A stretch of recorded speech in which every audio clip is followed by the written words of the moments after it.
Enrique VIII fue rey de Inglaterra y señor de Irlanda desde el 22 de abril de 1509 hasta su muerte.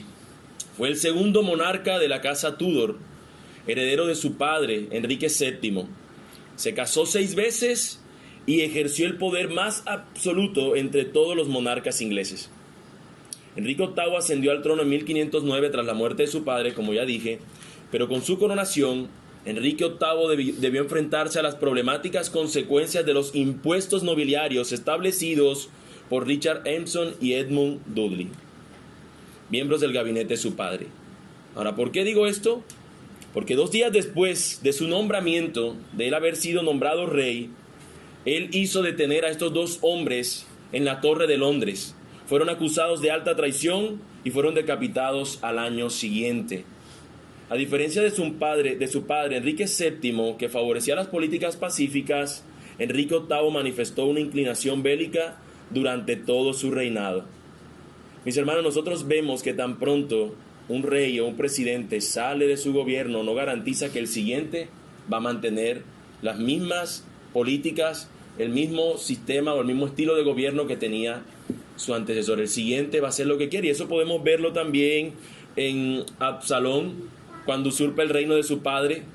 Recordarán ustedes que él, para poder convencer a la gente, fue utilizando unos ciertos artilugios, unas tretas, donde él decía que él iba a ser mejor que su padre, donde él, para mostrar su poder en el balcón real, se acostó con las esposas de su padre para mostrar cuál era su poder. Podemos observar también cómo Roboán no tuvo en cuenta la manera de gobernar de su padre, y tan pronto él fue el rey, hizo todo lo contrario, y esto causó que el reino se dividiera. Podríamos decir que se cumple aquel refrán popular que nos dice que rey muerto, rey puesto, ¿cierto? Nosotros podemos ver también que sucedió algo muy parecido hace unos años en el cambio de presidencia, donde se esperaba que un presidente mantuviera lo que el anterior decía, pero el otro hizo totalmente lo contrario al otro. De manera que nosotros podemos darnos cuenta que esto de los reyes, siempre cuando uno nuevo llega, viene e impone sus condiciones. Ahora, nosotros hemos leído en este texto, en estos cortos versículos, que son las líneas finales de un libro, de un evangelio. Este evangelio es el evangelio según Mateo. Este evangelio tiene como propósito mostrar cómo Jesús es el Mesías prometido desde el Antiguo Testamento, quien en su muerte y resurrección salva a su pueblo de sus pecados. La intención del autor es entonces mostrar a Cristo como el rey prometido que había de venir. Este rey, quien cuando ustedes leen Mateo, él comienza diciendo: esta es la genealogía de Jesús, hijo de David, hijo de Abraham.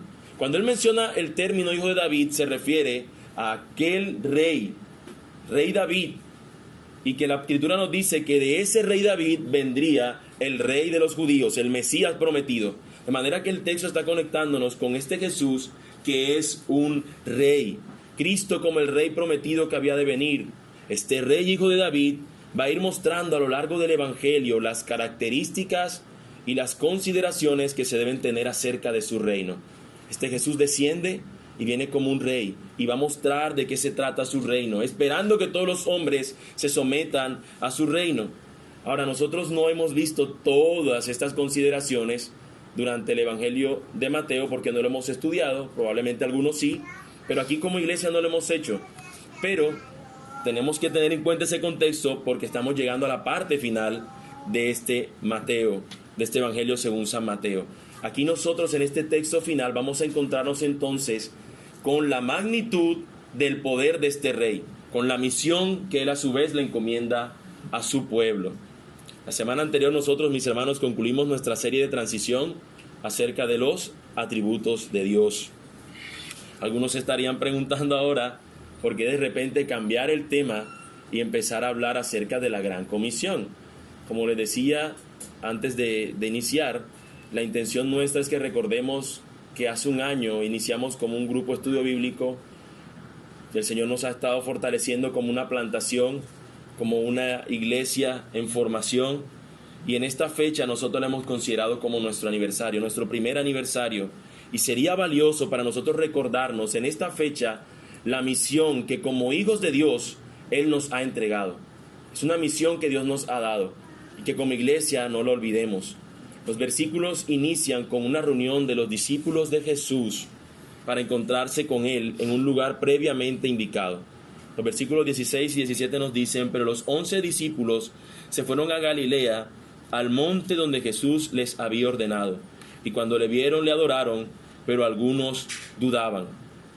Mis hermanos, normalmente cuando un rey ascendía a su trono, este era recibido con gran celebración, con bombos y platillos, con gran pompa y parafernalia.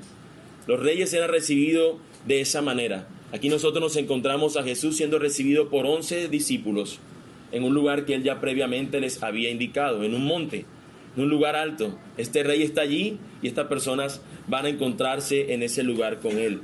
Los reyes, al ser coronados, le daban una misión a sus siervos. Y nosotros vamos a ver a este rey que vaya a darle la misión a sus discípulos, a sus seguidores. En el versículo 18, en la parte inicial nos dice: y Jesús se acercó y les habló diciendo: este es Jesús, nuestro rey, quien resucitado les habla a sus discípulos. Él es el rey ahora, y este rey ha hablado, este rey ha dado una misión, y sus seguidores deben escuchar su mandato y disponerse a cumplir con dicha misión. Estas palabras del rey nosotros las veremos a la luz de 3 encabezados. Primero de ellos es que el rey les declara su poder y autoridad a sus siervos. En el versículo 18b vemos eso. Segundo encabezado es que el rey le da una misión a sus siervos. Versículos 19 y 20, la parte inicial.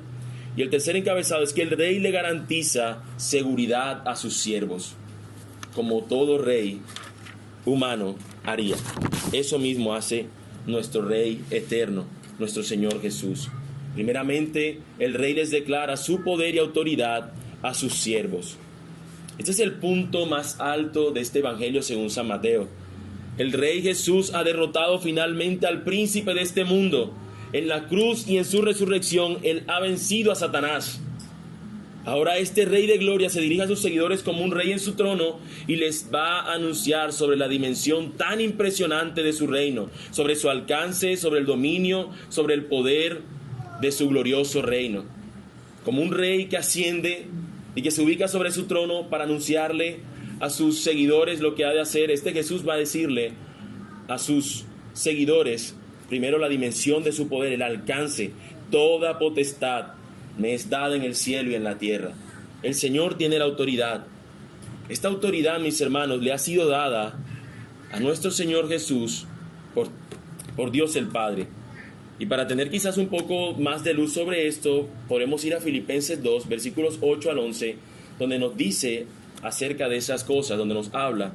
Nos dice la palabra del Señor: y estando en la condición de hombre, se humilló a sí mismo, haciéndose obediente hasta la muerte de cruz.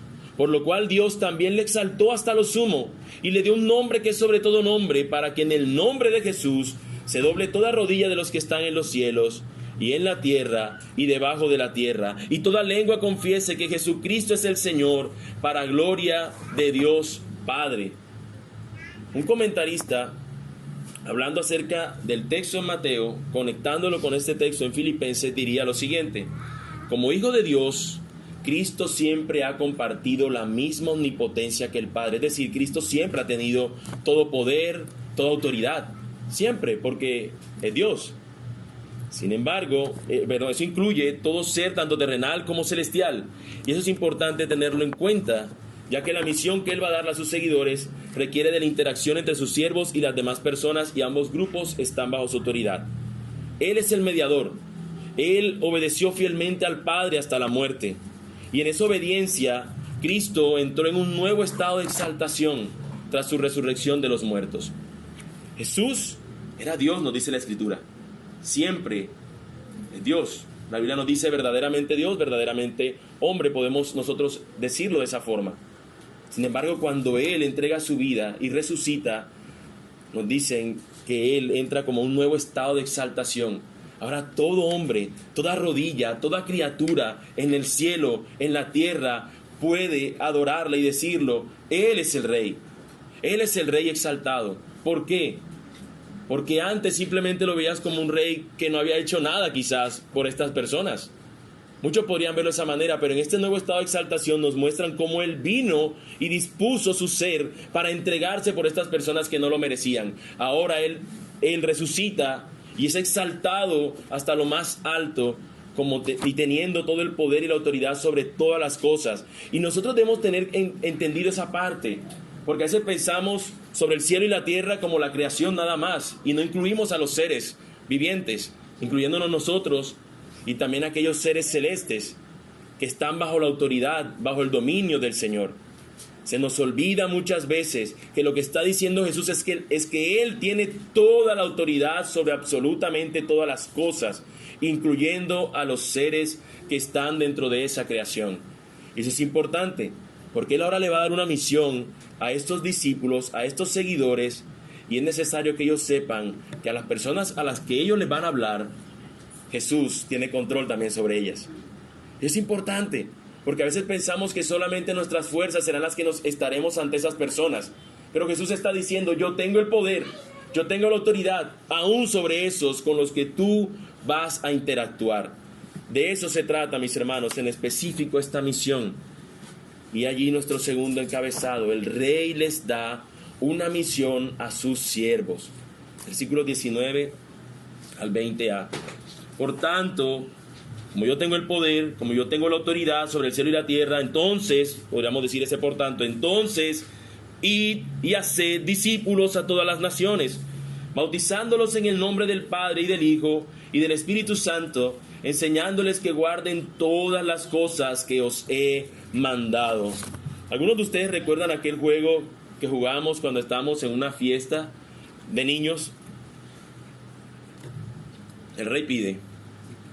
Estábamos todos los niños, nos ordenaban allí en algún lugar y de repente el animador de la fiesta decía, el rey pide que le traigan una media, y salió uno corriendo a quitarle la media a los papás, a la mamá si tenía tenis ese día, y corriendo a llevar al primero que lo llevaba, iba acumulando puntos. ¿Recuerdan eso?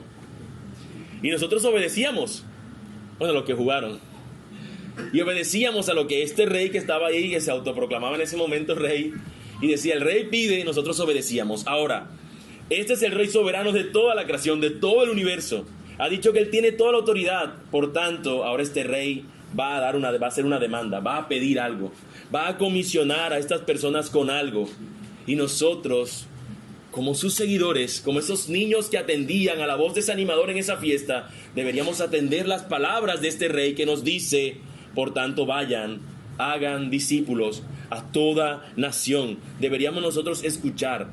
Este Rey acaba de resucitar, acaba de mostrar que Él es el Rey por encima de todo, y esta es la primera orden que como Rey Él va a darle a sus seguidores, la de enviar a estos siervos a que hagan conocer su reino a todo hombre, a todo pueblo, a toda tribu, a toda nación. La misión de los discípulos en el mundo descansa sobre la autoridad de Jesús como Señor de todo. La gran comisión, muchos la han llamado la gran omisión, porque tiende a olvidarse y tendemos los discípulos, los seguidores de Jesús, a hacerla. Con frecuencia nosotros incumplimos este mandato del Señor y tenemos que recordarnos constantemente que esto no se trata de una pequeña sugerencia.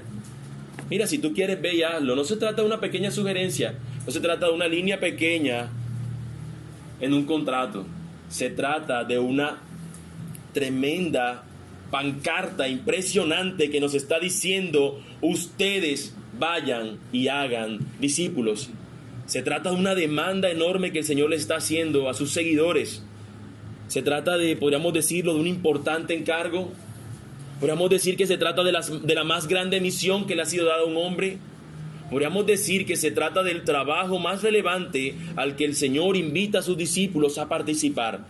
No hay trabajo más digno que trabajarle al Señor. Hay un trabajo donde nosotros seamos considerados.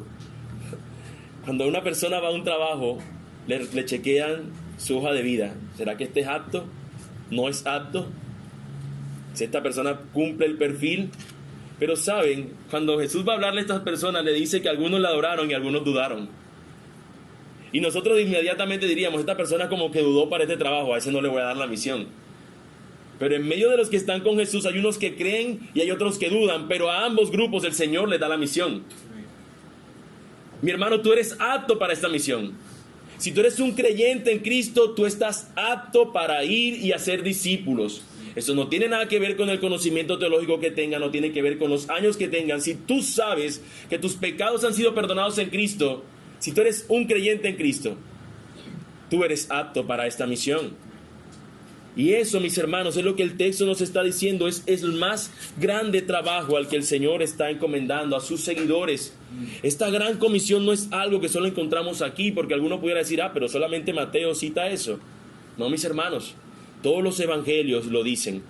De alguna forma, quizás no tan exacta, pero todos lo dicen. Nosotros encontramos que Marcos 16:15 nos dice, id por todo el mundo y predicad el evangelio a toda criatura. Lucas 24:47, y que se predicase en su nombre el arrepentimiento y el perdón de pecados en todas las naciones, comenzando desde Jerusalén. Juan 20:21, entonces Jesús les dijo otra vez, paz a vosotros, como me envió el Padre, así también yo os envío a ustedes. Y por si fuera poco, mis hermanos, si los evangelios no fuesen suficientes, encontramos que en Hechos 1:8 se nos recuerda la misma misión. Pero recibiréis poder cuando haya venido sobre vosotros el Espíritu Santo, y me seréis testigos en Jerusalén, en toda Judea, en Samaria y hasta lo último de la tierra. Tenemos, mis hermanos, entonces ante nosotros un mandato de un gran rey que nos manda a que obedezcamos ese mandato. Se trata de una gran comisión. Ahora bien, yo quisiera que nosotros nos detuviéramos a ver esa gran comisión a detalle, no siendo tan minuciosos que no dejemos escapar nadita de ella, pero tampoco ser tan generales que nos perdamos de vista lo que ella nos otorga, nos ofrece, nos dice que deberíamos nosotros hacer. Así que permítanmelo entonces desglosar paso a paso, parte a parte, en qué consiste esta gran comisión. Primero, nos dice que debemos ir. Jesús manda que los discípulos vayan a todas las naciones y en esa manera extender el evangelio a todo el mundo. Debemos ir, mis hermanos. A través de la historia, la iglesia ha entendido que este es un mandato para proclamar el evangelio a toda persona y en todo lugar. Cuando la iglesia estaba con Jesús eran 11 personas. El día de Pentecostés eran 120 reunidos. Yo no quisiera pensar que de pronto a algunos se le olvidó que Jesús había dicho que se encontraran reunidos y un discípulo estuvo por allá afuera. De los 120, la Escritura nada más dice que eran 120. Después de esos 120, recibir el Espíritu Santo, como decía en Hechos 1:8, recibir el poder, fue predicada la palabra del Señor y se convirtieron 3,000. Al cabo del resto de la semana, ya el grupo ascendía a 5,000. Y dice que para el año 250 eran millones los seguidores de Cristo. De algo que empezó simplemente con un rey dándole una misión a sus seguidores. Hoy tenemos una cifra que es más grande quizás que esa de los primeros siglos. Sin embargo, nosotros nos damos cuenta que al mismo tiempo que el número es mayor, también es el número mayor de cristianos que no van a cumplir la misión del Señor. Y algunos pensaríamos o piensan que esta misión solamente se trata de algunas personas en especial, solamente los evangelistas, solamente los líderes de una iglesia, solamente aquellos que tienen un conocimiento. Mis hermanos, hemos visto que si tú eres un creyente en Cristo, estás llamado a ir. A veces nos cuesta, por nuestra comodidad o por nuestra pereza, el querer ir. Estamos cómodos en el lugar donde estamos, por eso no queremos salir de casa, o cuando estamos en un bus, por colocar un ejemplo, sentado con una persona que lo más probable es que no conozca al Señor. Eso es lo que tenemos que pensar siempre, probablemente no conozca al Señor, pero nuestra comodidad es, yo estoy aquí tranquilo, yo no quiero problema con esa persona, si yo le hablo del Señor, probablemente tengo un lío con él, mejor me quedo aquí en mi zona de confort, en mi comodidad. Muchas veces es esa comodidad la que nos impide ir a cumplir este mandato. En primera medida el Señor nos manda a ir, pero en segundo nos dice, y haced discípulos.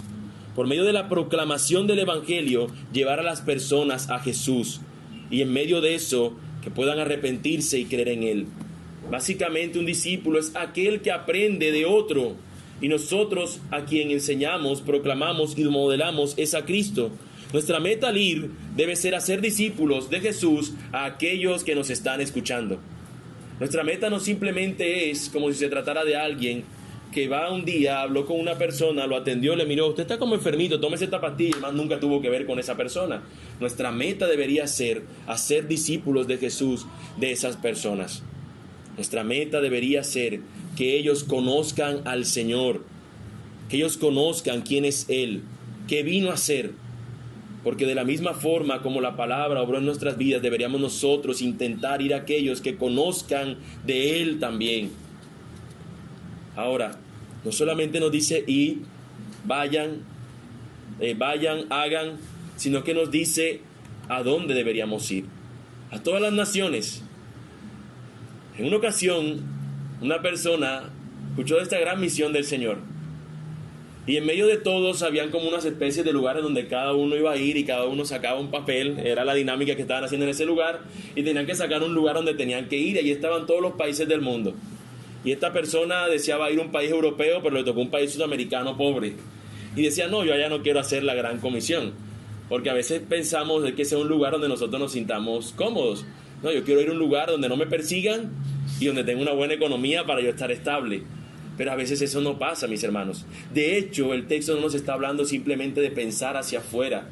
El texto nos está indicando algo quizás que a veces dejamos pasar de vista. Y es que nos está mencionando las naciones, se refiere al hecho de que sean especie de tribus, a las tribus, a las etnias, más que simplemente verlos como naciones, otro país, como cruzar una frontera. Nos está viendo como cruzar las fronteras raciales que también pudiéramos tener dentro de nuestra misma ciudad. Una etnia, una persona que sea una tribu urbana, que pertenezca a otra condición, a otra cultura dentro de nuestra cultura. Esa es una nación también para nosotros, donde tenemos que ir y predicar el Evangelio. A veces no necesitamos salir de nuestra ciudad para tener que cruzar otra nación. Y nosotros debemos saber que a esas naciones debemos ir con el mensaje del Evangelio. El mismo mensaje, como hemos visto, es Jesús siendo proclamado que Él es el Rey al que toda criatura debe someterse bajo la autoridad de ese Rey. La era en la que Dios, mis hermanos, centró su obra física en Israel ha terminado. Y ahora la promesa de Abraham está siendo cumplida a través del Hijo de Abraham. Recuerden que cuando les dije al principio, este evangelio comienza diciéndonos Jesús, hijo de David, hijo de Abraham. El hijo de David es el rey, pero el hijo de Abraham es aquel que cumpliría la promesa que el Señor le dijo a Abraham: en ti serán benditas todas las naciones de la tierra. Y es este Jesús, hijo de Abraham, quien va a cumplir esa gloriosa promesa. En esta simiente de Abraham, en la descendencia de Abraham, serán bendecidas todas las naciones de la tierra. Mis hermanos, esa bendición, tú y yo somos llamados a compartirla.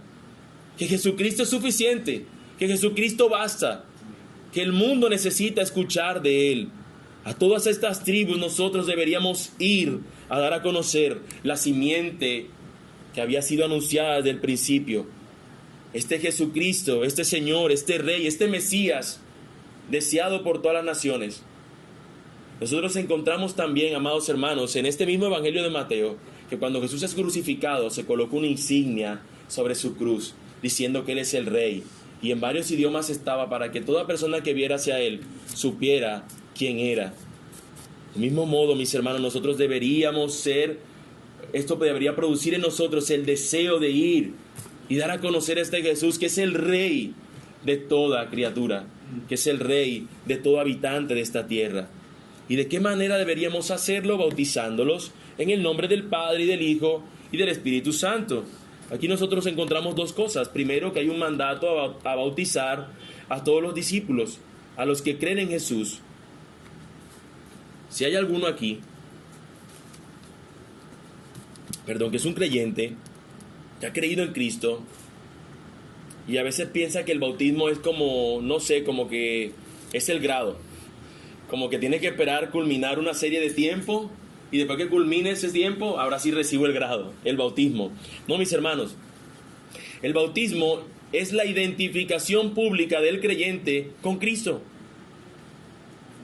Todo creyente se bautiza porque él ahora quiere decirle al mundo que él es de Cristo y no es de nadie más. Él va a decirle a los demás, yo pertenezco a Cristo, y la manera como se los demuestro es que yo dejo mi vida anterior y me entrego ahora a Cristo, y el bautismo significa eso. Así que mis amados amigos, hermanos que están aquí y que están pensando que el bautismo es simplemente para un grupo elite de la iglesia, no, es para todo creyente que está dispuesto a renunciar a su vida anterior y disponerse a entregar su vida a Cristo. Y yo creo que cuando tú estás aquí es porque tú tienes eso en mente, o yo espero que lo tengas en mente. De modo que el bautismo no es simplemente algo exclusivo para aquellos que tienen más de 1 año, 2 años, 10 años en una iglesia, sino para aquellos que han creído en Cristo Jesús. Para esos es el bautismo. Ahora, este bautismo se hace de una manera muy particular, no es simplemente echarle agua a una persona o sumergirlo en agua y sacarlo, sino que debe hacerse en el nombre del Dios Trino, del Dios el Padre, Dios el Hijo y Dios el Espíritu Santo. El bautismo trinitario de los cristianos significa que la naturaleza del único Dios pertenece a 3 personas distintas que se relacionan entre sí como Padre, Hijo y Espíritu Santo. Esto, mis hermanos, de manera curiosa, es una de las declaraciones trinitarias más grandes que hay en toda la Escritura. Bautizarlos en el nombre del Padre, del Hijo, del Espíritu Santo. Y no termina allí. Listo, cuando ya bauticemos a esta persona, termina nuestra labor allí. El texto nos dice, enseñándoles que guarden todas las cosas que os he mandado. Mis hermanos, esta parte final no se logra en un día. Tú te bautizas en un día, tú puedes creer en el mensaje del Evangelio un día y decir, creo en Cristo, me arrepiento y quiero seguirle. Bueno, ese quiero seguirle es esto. ¿Cómo esta persona va a seguir a Jesús? ¿Cómo esta persona puede vivir conforme a lo que Jesús ha dicho? Bueno, necesita de unos hermanos que le enseñen a que guarden esos mandamientos de Jesús. Y eso, mis hermanos, lo mejor que el Señor ha hecho para eso es su iglesia local. Es adherirse a estas personas a una iglesia local. Porque en ese lugar en donde las personas van a comprometerse los unos con los otros, van a ser exhortados, animados, consolados. Van a ser enseñados sobre estas cosas que deben guardar. Enseñándoles tiene que ver con instrucción, pero el texto no solamente dice eso, dice guarden. Es decir, el esfuerzo de los discípulos por enseñar a estos nuevos discípulos es a que guarden todas las cosas que Jesús ha mandado. Significa que debemos obedecer las leyes de Dios, significa que debemos seguir al Señor, porque la salvación, mis hermanos, nos libera del pecado, pero no nos libera de la responsabilidad de obedecer al Señor. Nos libera del pecado, pero no nos libera de obedecer al Señor. Y eso es lo que nosotros enseñamos a estas personas. Enseñamos a aquellos nuevos discípulos. Esa es la misión que el Señor nos ha dado. Si tú quieres tener ejemplos sobre eso, el mismo Mateo, del 5 al 7, nos da un ejemplo en el Sermón del Monte, donde pudiera llamarse como la constitución del Rey, que es Jesús. Allí nosotros vemos cómo nosotros deberíamos vivir, como una manera para que ustedes tengan una idea de cómo es o cuáles son estos mandamientos que se nos llama guardar. Podemos decir, mis hermanos, entonces, que este hecho de enseñar que guarden todas las cosas no es solo impartir el conocimiento de las Escrituras, sino también mostrar al discípulo cómo obedecer los mandatos del Señor. No simplemente allí está obedécelo, sino cómo los obedecemos. Dónde descansa la fuerza, es sentarte, es estar allí, es comprometerte. Es estar allí con esa persona cercano, para que esta persona tenga la garantía de que esto pudiera ser una realidad, porque está con una persona que está teniendo las mismas luchas. Sin embargo, esta persona confía en aquel que da el poder para ello, aquel que ha dicho que toda la potestad la ha sido dada en el cielo y en la tierra. De esto trata, mis hermanos, la gran comisión del Señor. Esta es la misión que Él les ha dado a sus seguidores. Tal vez pudieras llegar a sentirte abrumado con tan grande misión, y más cuando en algunas ocasiones tendrás que hacerlo tú solo. Cuando estás al lado de una persona y no sabes cómo hablarle, cuando estás al lado de una persona, te cuenta su asunto personal y tú no sabes qué decirle, mis hermanos. Cuando tú te encuentres en esa situación, recuerda que no estás solo. Amén. No estás solo, no te encuentras indefenso. Tu Señor está contigo en esta misión, porque Él lo ha prometido. Y eso es lo que encontramos en nuestro tercer y último encabezado. El Rey les garantiza seguridad a sus siervos. El Rey nos garantiza seguridad. Versículo 20, la parte final. Y he aquí, yo estoy con vosotros todos los días, hasta el fin del mundo. Amén. Cuando una persona está a punto de enfrentar una situación crítica, la que sea, cuando una persona está a punto de enfrentar esa situación crítica, no hay nada más alentador y que genere más paz en esa persona que escuchar las palabras de un ser amado decirle: yo estoy contigo.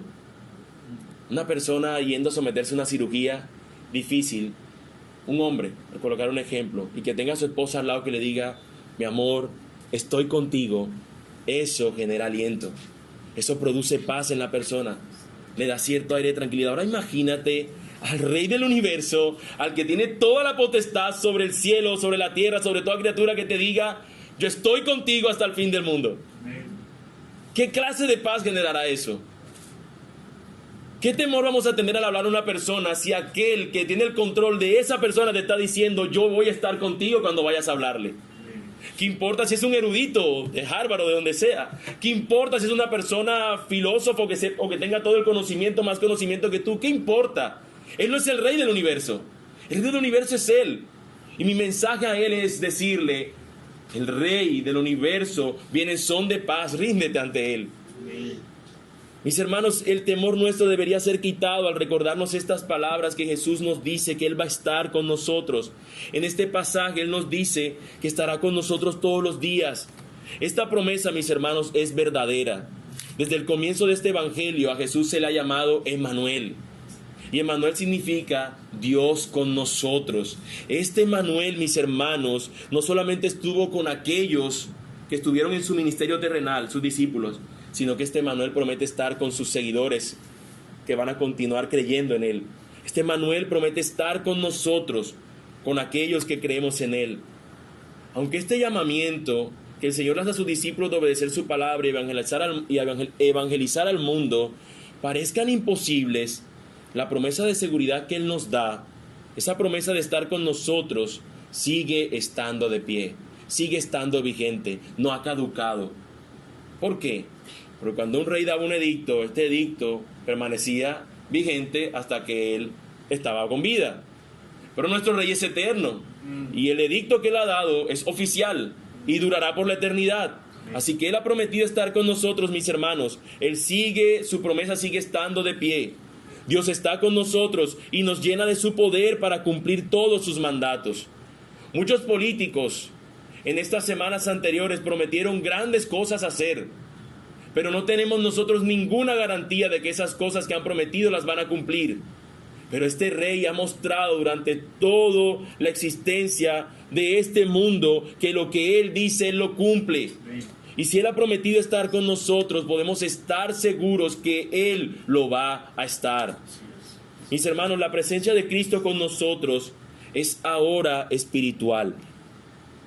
En la iglesia militante, que le llaman, la iglesia militante es la iglesia que estamos ahora militando, la iglesia que se ve, la iglesia que nosotros estamos aquí y la que no vemos, otros hermanos en todas partes del mundo. La presencia de Cristo es espiritual, Él promete estar con nosotros, pero algún día la iglesia triunfante tendrá la presencia real de Cristo, y en ese tiempo nosotros podemos alegrarnos y celebrar que Él va a estar con nosotros hasta ese día que es el fin del mundo. Y eso es para nosotros glorificarlo a Él. Celebrar, mis hermanos, también de manera, como decía nuestro hermano en el estudio de esta mañana, pensar que ese cielo es real, pensar que ese cielo es un lugar real, que nosotros a este Rey que hoy no lo vemos, algún día sí estaremos con Él y lo podremos ver por la eternidad, y que nosotros podamos saber que Él nos diga: qué buen trabajo hiciste, predicaste fielmente mi palabra. Muchos de los que están acá están aquí porque yo te usé a ti en la predicación, en la exposición de mi palabra, en la predicación de mi evangelio. ¿Te imaginas la cantidad de personas que estarán en ese gran banquete que nos dice el Señor? Porque el Señor te usó a ti para que pudieras hablarles y ellos pudieran arrepentirse de sus pecados, y que tú también fuiste usado por el Señor para seguir sembrando en ellos esa semilla y que pudiera dar fruto. ¿Te imaginas qué tan enorme privilegio el que el Señor te use con ese fin? Cualquier empleador en esta tierra, amado hermano, su fin es aquí. Algún día, si el Señor nos da vida, nuestros esfuerzos en esta tierra terminarán, quizás, siendo ancianos con una pensión. Pero este privilegio es eterno, siendo nosotros, junto con nuestro Señor eternos, y teniendo lo que nuestro hermano nos hablaba hoy, esos tesoros que no se pudren, que no se corrompen. Mis amados hermanos, esta es la misión que el Señor nos ha dado. Finalmente, permítanme animarlos al cumplimiento de esta gran comisión usando esta ilustración. Si tú tienes un pariente que está a punto de morir y en su lecho de muerte él dice cuál sería su última voluntad, qué quisiera él que hicieran sus hijos, sus parientes, sus sobrinos, ¿qué hicieras tú? Yo quisiera, mi última voluntad es esta. Quisiera que al morir ustedes hicieran tal cosa. ¿Qué harían estos parientes? ¿Qué harías tú si fueras pariente de esa persona? No tengo que escucharlo sonoramente, audiblemente de ustedes, para saber que ustedes se esforzarían por cumplir la última voluntad de ese pariente. Yo quisiera que ustedes tuvieran una reunión, yo quisiera que me enterraran en tal lugar, yo quisiera que mis cenizas fueran arrojadas a tal lugar. La gente se esfuerza por hacer cumplir la última voluntad de su ser querido que ha fallecido. Mis hermanos, este rey es eterno. Y cuando nosotros vemos que lo primero que él hace al ser este rey es mandarnos a hacer estas cosas, ¿por qué a una persona que muere si obedeceríamos? ¿Y por qué a este que es eterno no lo obedecemos?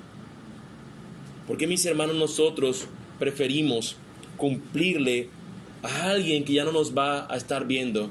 En cambio, aquel que es eterno, que es el rey que ha sido coronado por encima de todas las cosas, nosotros no lo queremos obedecer. En el principio nosotros veíamos a un rey que tan pronto se muere su padre y él es coronado rey, él coloca su agenda. Nosotros nos encontramos que el príncipe de este mundo ha sido vencido, y el rey que ahora está, que es soberano por encima de todas las cosas, ha dado un nuevo edicto. A diferencia de ese rey que hablamos al principio, este rey es eterno y su mandato tiene aún vigencia. Y no solamente eso, sino que este rey es el rey de paz, aquel que nos llama a nosotros a ser también pacificadores. Anunciemos al mundo que este príncipe de paz, que es nuestro Señor Jesús, viene en esas condiciones, en esos términos, a todas las personas. Y nosotros anunciemos la necesidad que tiene el mundo de conocer a Jesús. Mis hermanos, no existen esfuerzos tan grandes que podamos hacer para cumplir la gran comisión que se compare con el sacrificio que Jesús hizo al morir en la cruz por nosotros. No hay ninguno. Me levanté esta mañana en la madrugada a llevarle predicarle a una persona que trabaja a esas horas de la noche. Este esfuerzo no se comparará con el de Cristo. Cualquier cosa que hagamos no se comparará, pero Él la recibirá como algo que tú estás haciendo para glorificarle a Él. No existen esos esfuerzos tan grandes, mis hermanos. La palabra de Dios nos dice, y Él les dijo, así está escrito, y así fue necesario, que el Cristo padeciese y resucitase de entre los muertos al tercer día, y que se predicase en su nombre el arrepentimiento y el perdón de pecados en todas las naciones, comenzando desde Jerusalén. Mis hermanos, les exhorto, les animo a que podamos considerar esta gran comisión para nosotros cumplirla. Pero al mismo tiempo te quiero hablar a ti, amigo, que estás acá y que has visto este mensaje como que, le toca a ustedes, vayan. Tú estás aquí y permíteme entonces hablarte a ti, que estás aquí sin Cristo. Tú necesitas a Jesús. Este Jesús no es solamente para personas que no sean hipócritas. Todos podríamos ser considerados hipócritas. Y estamos creyendo en Jesús porque Él es el único que es perfecto. Creemos en Jesús cuya obra ha sido para nosotros perdonarnos nuestros pecados y ahora ser considerados ante Dios como justos. Amigo que estás acá, no creas que esta comisión solamente es para algunas personas. Tú que estás acá, escucha a Jesús que nos dice que se ha predicado en su nombre el arrepentimiento y el perdón de pecados. Eso quiere decir que tú deberías arrepentirte de tus pecados, para que tus pecados sean perdonados, y creer en Cristo, quien tiene el poder para perdonar esos mismos pecados. Ve a Cristo, no esperes otro momento para ello. Ya que estás acá, ven y órale al Señor allí donde estás, para que Él te conceda perdón por tus pecados. Termino con esta pregunta que nuestro hermano hizo al comienzo en su intervención en la enseñanza de la mañana. ¿Qué tanta gloria quieres traer a aquel que te salvó?